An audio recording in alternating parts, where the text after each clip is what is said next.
سب سے بڑی سماعت اور بہت بڑا انتظار. جی ہاں, سپریم کورٹ میں پنجاب اور خیبر پختونخوا میں انتخابات کے التوا کے خلاف پی ٹی آئی کی درخواست پر سماعت جاری. چیف جسٹس کی سربراہی میں 3 رکنی بینچ سماعت کر رہا ہے.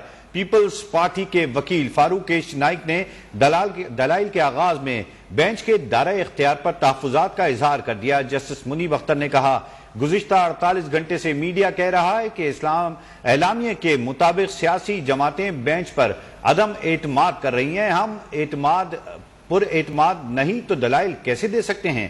اگر اعلامیہ واپس لیا ہے تو آپ کو سن لیتے ہیں. فاروق ایچ نائک نے کہا, ہم نے بائیکاٹ نہیں کیا. چیف جسٹس نے جواب دیا, اگر بائیکاٹ کرنا ہے تو عدالتی کارروائی کا حصہ نہ بنے. بائیکاٹ نہیں کیا تو لکھ کر دیں. نون لیگ کے وکیل اکرم شیخ نے کہا, وکیلوں کا عدالت آنا ہی اعتماد ظاہر کرتا ہے. وکالت نامہ واپس لینے تک وکیل دلائل دے سکتے ہیں. جسٹس اعجاز الحسن بولے, وکالت نامہ دینے والوں نے ہی عدم اعتماد کیا ہے. چیف جسٹس نے اٹارنی جنرل سے پوچھا, آپ کو کیا ہدایت ملی ہے؟ حکومت عدالت کا بائیکاٹ نہیں کر سکتی. اٹارنی جنرل بولے, حکومت بائیکاٹ نہیں کر سکتی. چیف جسٹس نے کہا, سنجیدہ اٹارنی جنرل سے ایسے ہی توقع تھی. بالکل اہم سماعت ہو رہی ہے اس وقت سپریم کورٹ میں, جہاں پر پنجاب اور خیبر پختونخوا میں انتخابات کے التوا کے خلاف پاکستان تحریک انصاف کی درخواست پر سماعت جاری ہے. مختلف رہنماؤں نے اب سے کچھ دیر قبل میڈیا سے گفتگو بھی کی, جس میں ان کا کہنا تھا کہ انتہائی اہم سماعت ہے اور اس سماعت میں فیصلہ ہو جائے گا کہ پنجاب اور خیبر پختونخوا میں انتخابات کے حوالے سے عدالت کیا فیصلہ کرتی ہے. اور اس کے ساتھ ساتھ ایک جانب حکومت کی استدعا یہی ہے کہ عدالت فل کورٹ بنائے, جبکہ عدالت نے گزشتہ سماعت میں اس بات سے انکار کر دیا تھا کہ 3 رکنی بینچ ہی اس کیس کی سماعت کرے گا. اب چیف جسٹس کی سربراہی میں 3 رکنی بینچ کیس کی سماعت کر رہا ہے. اس چیز پر مزید بات کریں گے. نمائندہ خصوصی نیر علی ہمارے ساتھ موجود ہیں. نیر علی, بتائیے گا, آج کی سماعت شروع ہو چکی ہے, اب تک کی سماعت میں سپریم کورٹ کا موقف کیا ہے اور وکلا کیا کہتے ہیں؟ جی بالکل, اہم ترین کیس پنجاب اور کے پی کے انتخابات میں تاخیر کا معاملہ اور اس پر پاکستان تحریک انصاف کی درخواستیں جو ہیں ان پر آج چھٹی سماعت ہو رہی ہے اس کیس کی, اور اس اہم ترین سماعت کا آغاز ہو چکا ہے. چیف جسٹس کی سربراہی میں 3 رکنی بینچ اس کیس کی سماعت کر رہا ہے, اور اس کیس میں چیف جسٹس کے علاوہ, چیف جسٹس عمر عطا بندیال کے علاوہ جسٹس اعجاز الحسن اور جسٹس منیب اختر جو ہے اس کیس کی سماعت کر رہے ہیں. اور آج کی چھٹی اور اہم سماعت میں جو ہے وہ اٹارنی جنرل منصور عثمان اوان, وکیل الیکشن کمیشن سجیل سواتی اور وکیل عرفان قادر کمرہ عدالت میں موجود تھے. اور اب جو ہے وہ اس وقت آپ کو یہ بھی بتاؤں کہ کمرہ عدالت میں سیاسی رہنماؤں کی بہت بڑی تعداد بھی موجود ہے. پی ٹی آئی کے وکیل علی ظفر, پیپلز پارٹی کے وکیل فاروق ایچ نائک بھی کمرہ عدالت میں موجود ہیں. شیخ رشید احمد, شاہ محمود قریشی, فواد چودھری, فیصل جاوید, حماد اظہر, ملکہ بخاری سمیت جو ہے وہ دیگر جو اہم ترین سیاسی رہنما ہیں وہ بھی اس وقت کمرہ عدالت کے اندر موجود ہیں. جو ہی سماعت کا آغاز ہوا ہے تو پیپلز پارٹی کے وکیل فاروق ایچ نائک روسٹرم پر آئے ہیں, اور ان کے روسٹرم پر آتے ہی ان سے چیف جسٹس کی جانب سے یہ مکالمہ ہوا ہے کہ چیف جسٹس نے یہ پوچھا کہ آپ کارروائی کا حصہ ہیں یا آپ نے بائیکاٹ کیا ہے. تو فاروق ایچ نائک کی جانب سے کہا گیا کہ ہم کارروائی کا حصہ ہیں, ہم نے تو بائیکاٹ کیا ہی نہیں تھا.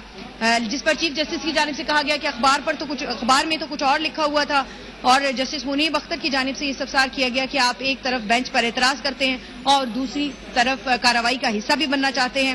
حکومتی اتحاد اجلاس کا اعلامیہ پڑھ کر سنائے جو زبان اس میں استعمال کی گئی ہے, اور اس اعلامیے کو واپس لیا جائے. کامران مرتضی جو کہ وکیل ہیں, وہاں پر ان کی جانب سے کہا گیا کہ ہمارے تحفظات بینچ پر ہیں, اور درخواستوں کے قابل سماعت ہونے پر تحفظات کے حوالے سے فاروق ایچ نائک کا کہنا تھا کہ ان کے جو تحفظات ہیں وہ اس بینچ کے حوالے سے ہیں. فاروق ایچ نائک نے یہ بھی کہا کہ بینچ کے دائرہ اختیارات پر ہم نے سوالات اٹھائے ہیں, ہمارے تحفظات موجود ہیں. جس پر جسٹس منیب اختر کی جانب سے کہا گیا کہ گزشتہ 48 گھنٹے سے میڈیا کہہ رہا ہے کہ اعلامیے کے مطابق سیاسی جماعتیں بینچ پر عدم اعتماد کر رہی ہیں اور وہ اس کیس کا حصہ نہیں بنے گی. جسٹس منیب اختر نے کہا کہ ہم پر اگر اعتماد نہیں ہے تو دلائل کیسے دے سکتے ہیں؟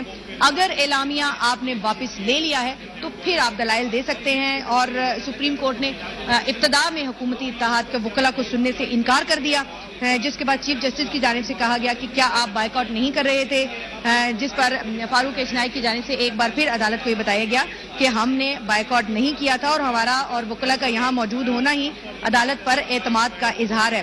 جس پر اٹارنی جنرل کے ساتھ بھی عدالت کا مکالمہ ہوا اور انہوں نے کہا کہ حکومت کیسے جو ہے وہ عدالتی کارروائی کا بائیکاٹ کر سکتی ہے, جس پر اٹارنی جنرل کی جانب سے عدالت کو یہ بتایا گیا کہ حکومت جو ہے وہ کسی صورت بائیکاٹ نہیں کر سکتی کیونکہ حکومت جو ہے وہ جواب دہ ہے سپریم کورٹ کو.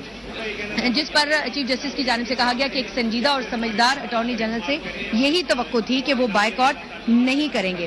جس پر اکرم شیخ جو کہ وکیل ہے ان کی جانب سے کہا گیا کہ وکیلوں کو عدالت آنا ہی اعتماد کو ظاہر کرتا ہے, اور چیف جسٹس کی جانب سے کہا گیا کہ اگر آپ کو اٹارنی جنرل صاحب کو اگر ہدایات ملی ہیں کہ انہوں نے دلائل دینے ہیں اور انہوں نے کیس کا حصہ بننا ہے تو وہ پھر سماعت کے ساتھ جو ہے وہ اپنے دلائل دینے کا آغاز کریں. جس پر آپ کو یہ بھی بتاتی چلوں کہ یہ دلچسپ صورتحال جو یہ کافی دیر تک چلتی رہی کہ آیا دلائل دیے جائیں گے یا نہیں دیے جائیں گے.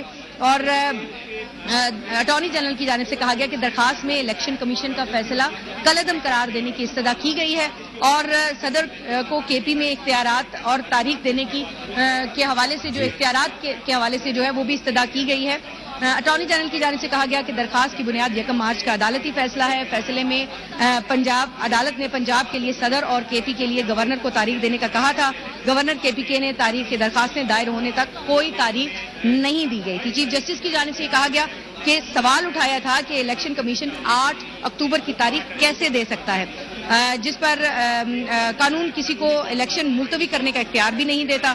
عدالت ہی الیکشن کی تاریخ آگے بڑھا سکتی ہے. چیف جسٹس نے یہ بھی کہا کہ 1988 میں بھی عدالت کے حکم پر انتخابات آگے بڑھائے گئے تھے, جبکہ چیف جسٹس نے یہ بھی کہا کہ عدالت زمینی حقائق کا جائزہ لے کر حکم جاری کرتی ہے. جس حکم نامے کا ذکر کر رہے ہیں اس پر عمل ہو چکا ہے. جس پر جسٹس اعجاز الحسن کی جانب سے یہ کہا گیا کہ اصل معاملہ الیکشن کمیشن کے حکم نامے کا ہے. عدالتی حکم الیکشن کمیشن پر لازم تھا اور عدالتی حکم پر عمل درآمد بھی جو ہے وہ الیکشن کمیشن پر لازم تھا. اس کے ساتھ ساتھ اٹارنی جنرل کی جانب سے یہ بتایا گیا کہ پہلے راؤنڈ میں 9 رکنی بینچ نے مقدمہ سنایا تھا. 21 فروری کو سماعت کا حکم نامہ آیا. 2 ججز کے اختلافات کی تفصیلات سامنے آ چکی ہیں اور آپ کو یہ بھی بتاتی چلوں کہ یہ تمام تفصیلات اٹارنی جنرل اس وقت اپنے دلائل کے دوران کورٹ کو بتا رہے ہیں. اور اٹارنی جنرل کی جانب سے یہ بھی بتایا گیا کہ 2 ججز نے پہلے دن درخواستیں خارج کر دی تھی. ایک جج نے درخواست خارج کی تھی. جیسے صدر من اللہ نے شاید نوٹ میں جو ہے وہ درخواست خارج کرنے کا نہیں لکھا تھا. چیف جسٹس نے یہ استفسار کیا, جس پر اٹارنی جنرل نے کہا کہ جسٹس یاہیا آفریدی نے جسٹس صدر من اللہ سے اتفاق کیا تھا. چیف جسٹس نے یہ کہا کہ آپ کا نقطہ نظر ہم سمجھ گئے ہیں, آپ اپنے دلائل کا سلسلہ جو ہے وہ جاری رکھیں. جس پر جسٹس منیر اختر کی جانب سے یہ استفسار کیا گیا کہ جسٹس منصور علی شاہ اور جسٹس جمال مندوقیل کے تفصیلی نوٹ کتنے رکنی بینچ کے تھے, کتنے رکنی بینچ نے یہ فیصلہ دیا تھا. 27 فروری کو 9 رکنی بینچ نے از سر نو تشکیل کرنے کے لیے معاملہ چیف جسٹس کو بھیجا تھا. جس پر عرفان قادر کی جانب سے اٹارنی جنرل کے کان میں یہ لقمہ دیا گیا کہ کیا عرفان قادر اٹارنی جنرل کو بچانے آئے ہیں. جسٹس منیر اختر نے یہ استفسار کیا تو عرفان قادر نے کہا کہ 15 سیکنڈز کا معاملہ ہے. جسٹس منیر اختر نے کہا کہ اب 3 منٹ سے 15 سیکنڈ پر آ گئے. جسٹس اعجاز الحسن نے یہ بھی کہا کہ جب بینچ دوبارہ تشکیل ہوا تو 5 رکنی تھا. جس پر چیف جسٹس نے استفسار کیا کہ کیا چیف جسٹس کوئی بھی بہت شکریہ نیر, آپ ہمیں تفصیلات سے آگاہ کر رہی تھی.